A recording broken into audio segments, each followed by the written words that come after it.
Assalamualaikum warahmatullahi wabarakatuh. Salam sejahtera untuk kita semua. Hari ini, melalui video ini, saya ingin memperkenalkan diri. Nama saya Nur Saifuddin, SPDM HUM, merupakan dosen aktif Program Studi Pendidikan Bahasa dan Sastra Indonesia, Fakultas Bahasa dan Seni, Universitas Negeri Jakarta. Melalui video ini adalah bertujuan untuk menyampaikan pernyataan diri dosen dalam unjuk kerja Tridharma Perguruan Tinggi dalam rangka sertifikasi dosen tahun 2025. Saya di Program Studi Pendidikan Bahasa dan Sastra Indonesia merupakan dosen linguistik tergabung dalam tim linguistik. Ada beberapa dosen yang tergabung dalam tim linguistik dan saya salah satunya untuk mengampu mata kuliah yang berkaitan dengan kajian linguistik. Beberapa mata kuliah dalam program studi pendidikan bahasa dan sastra Indonesia yang saya ampu, ada beberapa mata kuliah. Yang pertama, misalnya ada mata kuliah linguistik umum, ada mata kuliah fonologi, ada mata kuliah morfologi, ada mata kuliah semantik, ada mata kuliah wacana, ada mata kuliah psikolinguistik, ada juga mata kuliah sosiolinguistik, dan juga selain mata kuliah linguistik, tentu mata kuliah lain yang memang berkaitan dengan pembelajaran itu pun diampu. Pada kesempatan kali ini, saya akan memaparkan mata kuliah morfologi bahasa Indonesia, salah satu mata kuliah yang saya ampu di bidang linguistik bersama tim dosen linguistik. Mata kuliah morfologi ini memiliki bobot 3 SKS yang dibebankan kepada mahasiswa semester 2 atau semester genap tahun ajaran.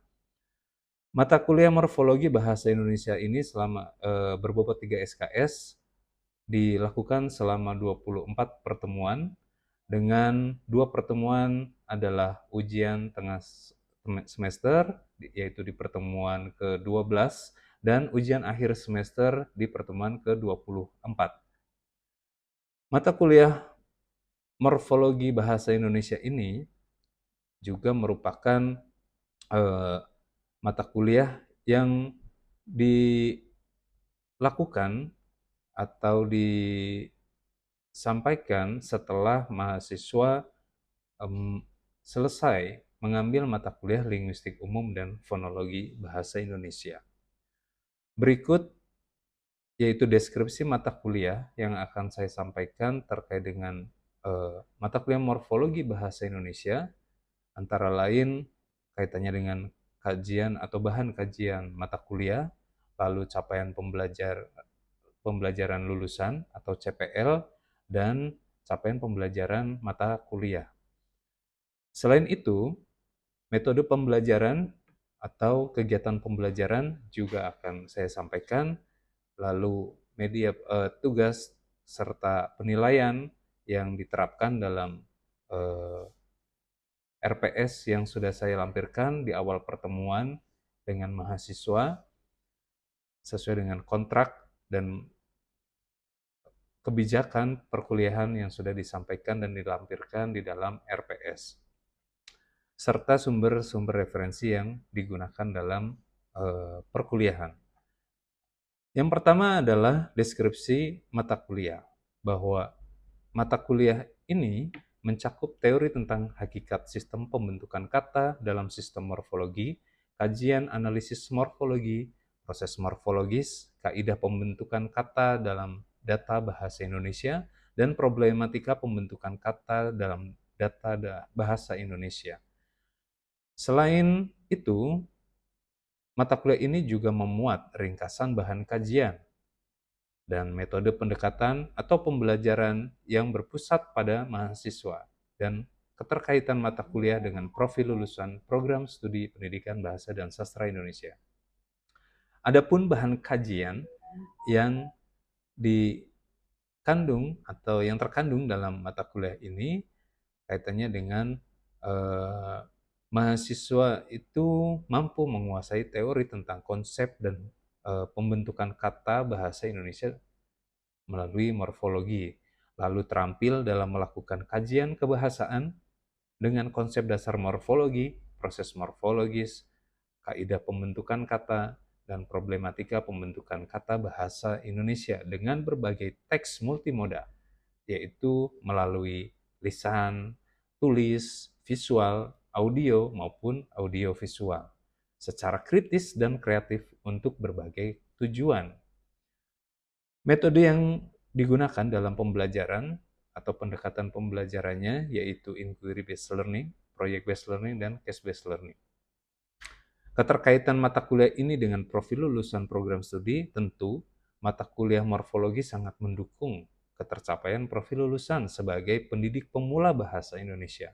Hal ini karena bahan kajian mata kuliah morfologi berisi kaidah pembentukan kata bahasa Indonesia dan problematika pembentukan kata bahasa Indonesia yang membekali pendidik pemula bahasa Indonesia dalam mengajarkan bahasa Indonesia di sekolah nantinya. Kemudian, capaian pembelajaran lulusan atau CPL yang dibebankan pada mata kuliah morfologi terhadap program studi, yang pertama berkaitan dengan ranah sikap. Nah, dalam mata kuliah morfologi, ranah sikap ini capaian pembelajaran lulusan bahwa diharapkan lulusan itu menunjukkan sikap bertanggung jawab atas pekerjaan di bidang keahliannya secara mandiri. Di ranah keterampilan umum, mahasiswa atau lulusan mata kuliah morfologi ini mampu menerapkan pemikiran logis, kritis, sistematis, dan inovatif dalam konteks pengembangan atau implementasi atau pengetahuan dan teknologi yang memperhatikan dan menerapkan nilai humaniora yang sesuai dengan bidang keahliannya. Berikutnya ranah pengetahuan. Mahasiswa atau lulusan itu diharapkan menguasai konsep-konsep dasar kebahasaan dan kesastraan, keterampilan berbahasa dan bersastra, pembelajaran bahasa dan sastra, penelitian bahasa dan sastra, serta penelitian pendidikan bahasa dan sastra. Keterampilan khusus kaitannya dengan tuntutan capaian pembelajaran lulusan, yaitu mampu menganalisis dan menerapkan teori pendekatan dalam pembelajaran bahasa dan sastra Indonesia serta menghasilkan desain pembelajaran yang inovatif sesuai kebutuhan masyarakat global. Yang kedua, masih keterampilan khusus, mampu menerapkan keterampilan berbahasa dengan berbagai teks multimoda, baik itu lisan, tulisan, visual, maupun audiovisual, secara kritis dan kreatif untuk berbagai tujuan. Untuk penilaian sesuai dengan komponen dan bobot penilaian terkait dengan CPMK yang ada di SK Universitas, bahwa aktivitas partisipatif mahasiswa itu mendapat atau memiliki bobot 10%, kemudian tugas 20%, lalu UTS 30% dan UAS 40%. Dengan kriteria penilaian terlampir dalam RPS atau Rencana Pembelajaran Semester. Kriteria penilaian tersebut menjadi pedoman penilaian kelulusan atau tidak lulus mahasiswa dalam mengikuti perkuliahan. Sumber atau referensi yang ada juga terlampir dalam Rencana Pembelajaran Semester. Itu saja, terima kasih. Mari kita saksikan video pembelajaran morfofonemik dalam mata kuliah Morfologi Bahasa Indonesia. Terima kasih. Baik, sebelum kita memulai perkuliahan hari ini, alangkah baiknya kita berdoa bersama-sama. Berdoa, dipersilahkan.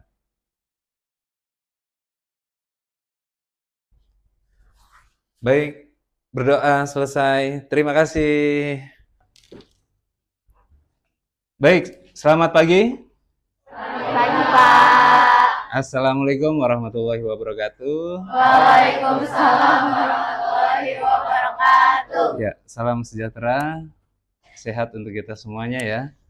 Baik, apa kabar hari ini? Alhamdulillah baik, Pak. Alhamdulillah.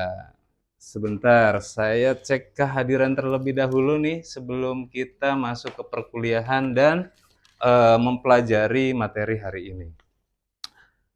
Aska, ada Aska? Hadir, Pak. Oh, hadir. Tapi sepertinya ini lengkap, ruangan penuh nih ya.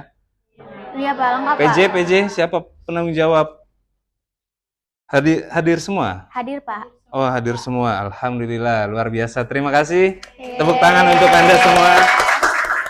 Ternyata hari ini Anda masih tetap semangat meskipun kuliah di pagi hari jam pertama. Luar biasa, keren. Keren, Oke ya. alhamdulillah. Baik. Ya, jadi teman-teman, tentu kita di dalam mata kuliah morfologi seperti biasa, kita sudah pertemuan kesekian ya, sudah belajar. Nah, hari ini kita akan belajar tentang morfofonemik.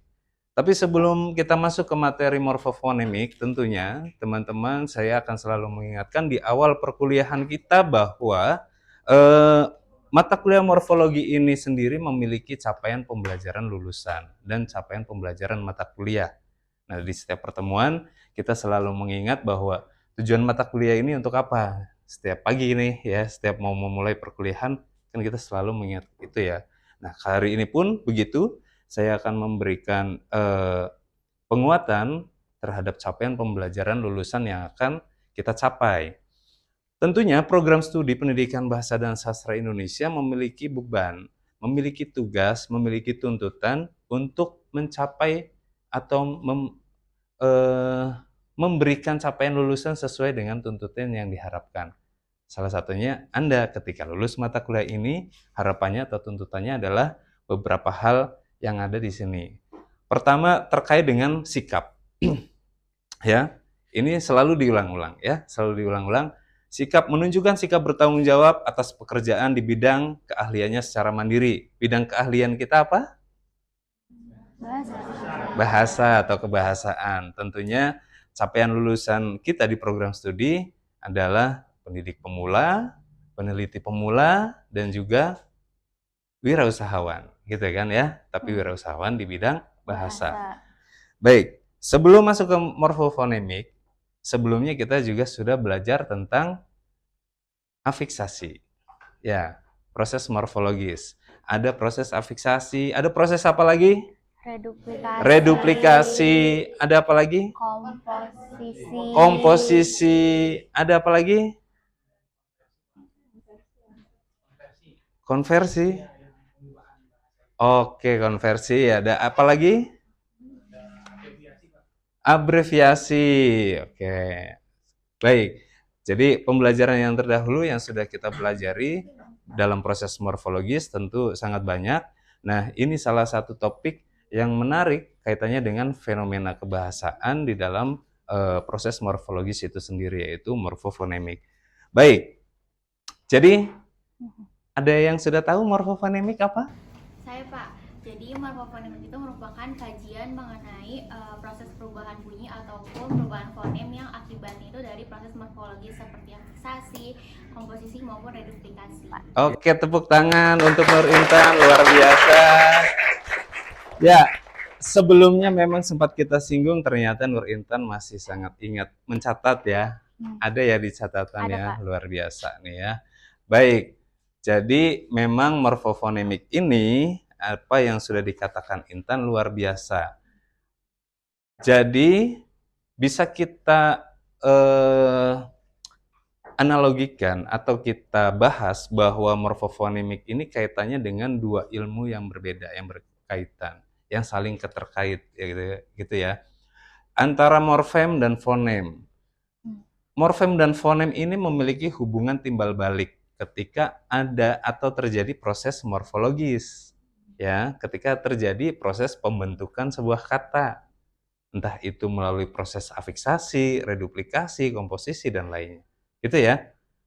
Nah ini, jadi benar sekali bahwa hubungan timbal balik antara morfem dan fonem ini menimbulkan sebuah morfofonemik, yaitu perubahan bunyi yang terjadi pada morfem saat mereka digabungkan. Jadi morfem antar morfem, entah itu imbuhan atau entah itu kata gitu ya, morfem terikat maupun morfem bebas digabungkan dengan sebuah leksem, kemudian adanya perubahan bunyi.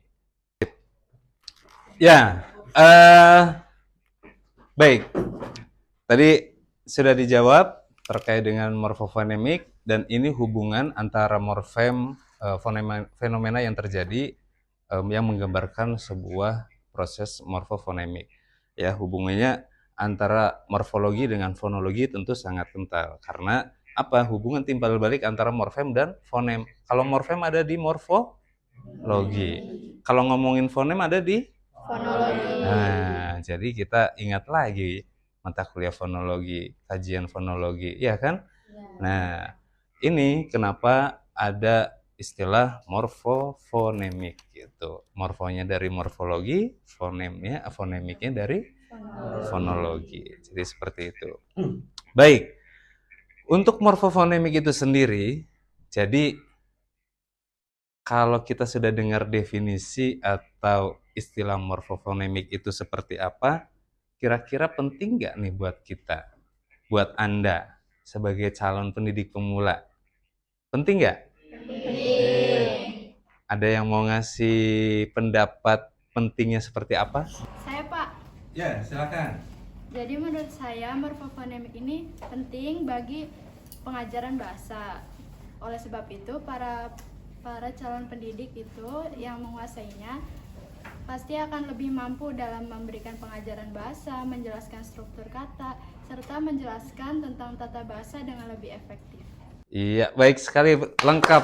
Tepuk tangan untuk ya, jadi sudah sangat lengkap dijelaskan ya bahwa ternyata morfofonemik itu sangat penting bagi Anda sebagai calon pendidik pemula yang akan mengajarkan peserta didik atau murid-murid dalam belajar kebahasaan.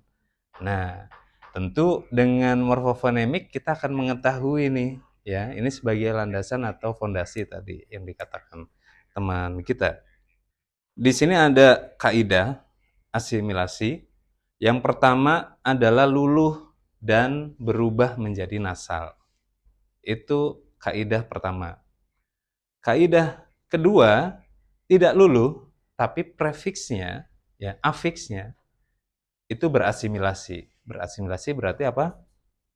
Berubah bunyinya.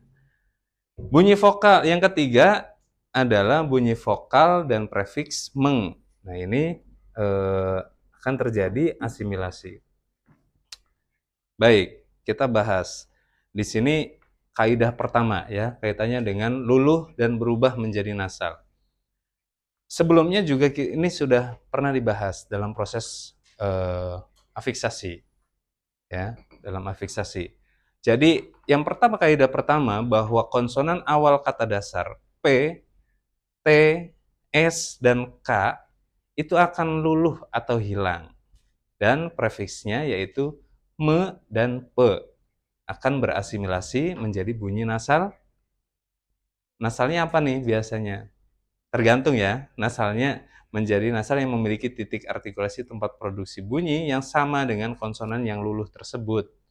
Misalnya, nah ini ada contoh. Konsonan P berubah menjadi nasal bunyi ya,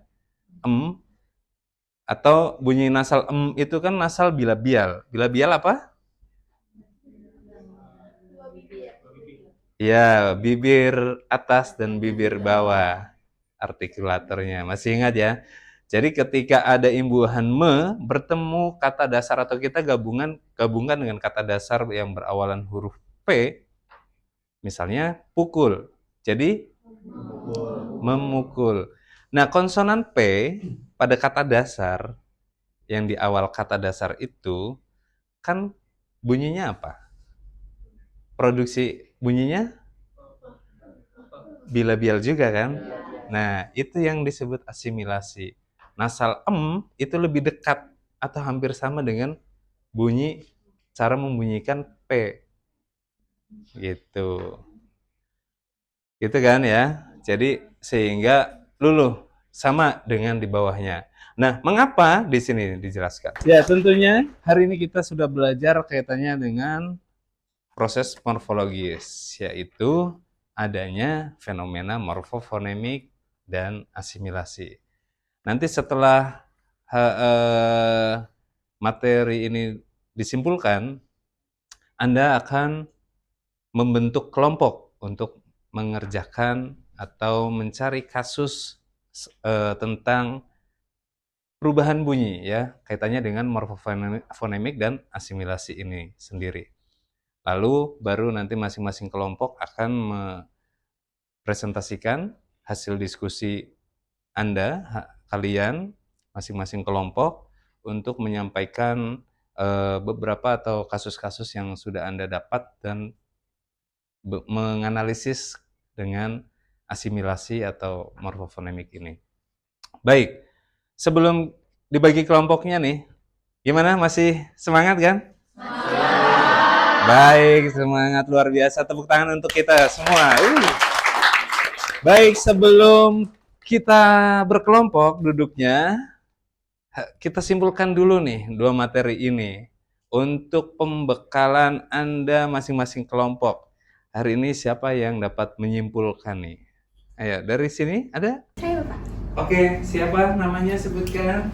Baik, terima kasih atas kesempatannya, Bapak Seh. Perkenalkan, nama saya Diajeng Dwi Bestari. Di Ya. sini saya akan menyimpulkan pemaparan dari Pak Seh hari ini. Kita mulai dari morfofonemik. Dijelaskan bahwa tadi morfofonemik itu merupakan studi yang mengkaji perubahan fonologis atau bunyi yang terjadi dari proses morfologis atau pembentukan bunyi. Dalam hal ini contohnya ada afiksasi, reduplikasi, dan sebagainya. Selanjutnya, morfofonemik ini sangat penting untuk dipelajari untuk kita calon pendidik pemula, peneliti pemula, maupun wirausaha. Selanjutnya kita akan masuk ke asimilasi. Dalam morfofonemik, tentu kita akan membahas asimilasi. Asimilasi itu adalah proses perubahan bunyi atau fonem menjadi mirip atau serupa dengan bunyi di sekitarnya. Selanjutnya kita masuk ke kaidah asimilasi. Yang pertama itu ada luluh dan berubah jadi nasal. Dalam kaidah yang pertama ini, contohnya itu ada konsonan p berubah jadi konsonan m. Itu nasal bilabial. Artinya nasal yang kedua bibir atas bawah itu bertemu. Contohnya itu ada me plus pukul. Keduanya itu sama-sama bernasal bilabial, sehingga perubahan dari kata pukul ke memukul karena adanya proses asimilasi. Selanjutnya yang kedua itu ada kaidah tidak luluh tetapi prefiksnya berasimilasi. Contohnya itu ada me plus gasak, jadi menggasak. Selanjutnya pe plus beri, jadi pemberi. Itu tidak luluh. Selanjutnya yang kaidah yang ketiga itu ada kata dasar dimulai dengan bunyi vokal a, i, u, e, o atau konsonan tertentu g dan h. Prefiks me berubah menjadi me. Itu saja mungkin dari saya. Baik, tepuk tangan. Terima kasih. Luar biasa. Baiklah, hari ini setelah disimpulkan, silakan masing-masing kelompok. Ini ada 5 kelompok ya. Silakan berkumpul bersama kelompoknya masing-masing.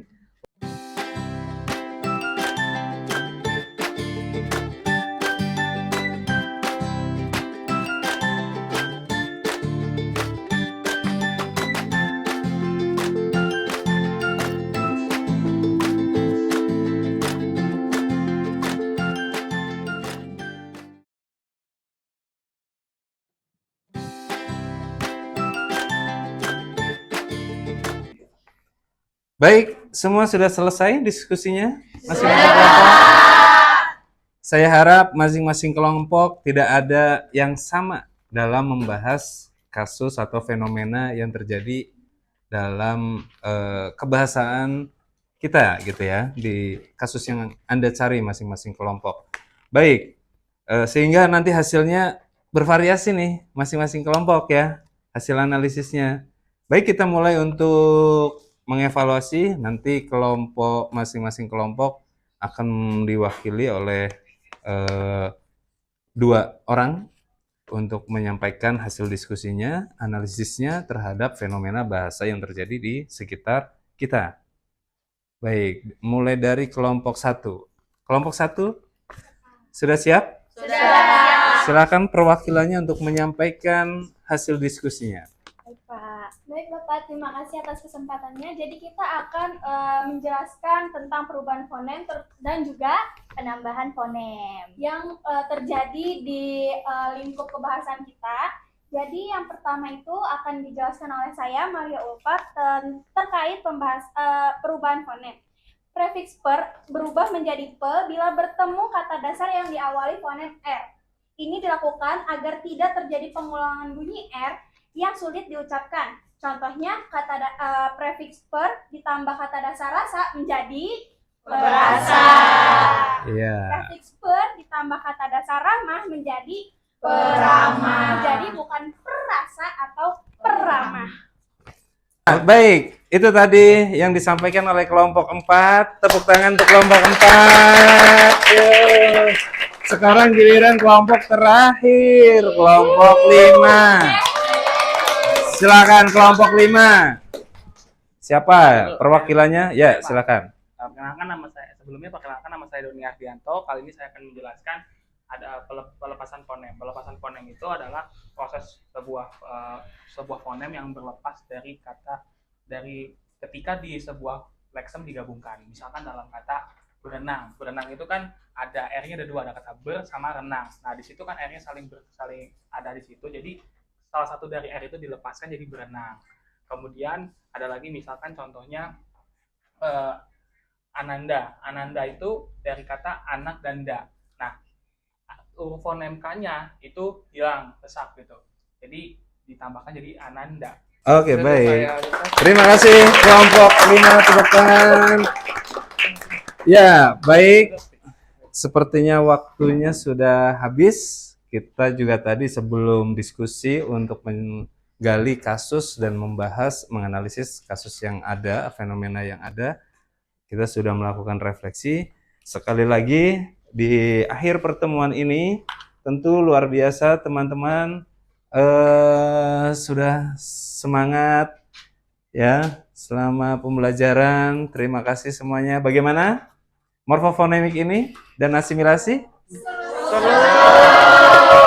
Kira-kira bermanfaat tidak untuk Anda? Jangan sampai dilupakan karena ini sebuah bekal dan fondasi bagi Anda sebagai calon pendidik pemula maupun calon peneliti. Begitu juga ketika Anda akan berwirausaha apapun itu yang berkaitan dengan kebahasaan. Baik.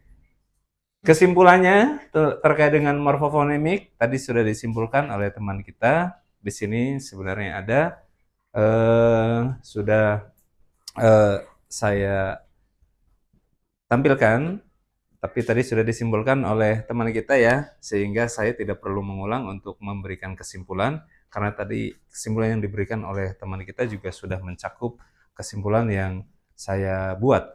Sehingga hari ini tentu kalian luar biasa, terima kasih sudah belajar dengan baik, sudah aktif, dan sudah bekerja sama bersama teman-temannya. Tepuk tangan sekali lagi untuk kita. Baiklah, saya rasa cukup karena waktu sudah hampir habis ya, sudah habis, sehingga saya tutup untuk perkuliahan hari ini. Sehat selalu, jaga kesehatan. Terima kasih. Assalamualaikum warahmatullahi wabarakatuh. Waalaikumsalam warahmatullahi wabarakatuh. Baik, terima kasih. Selamat siang semuanya.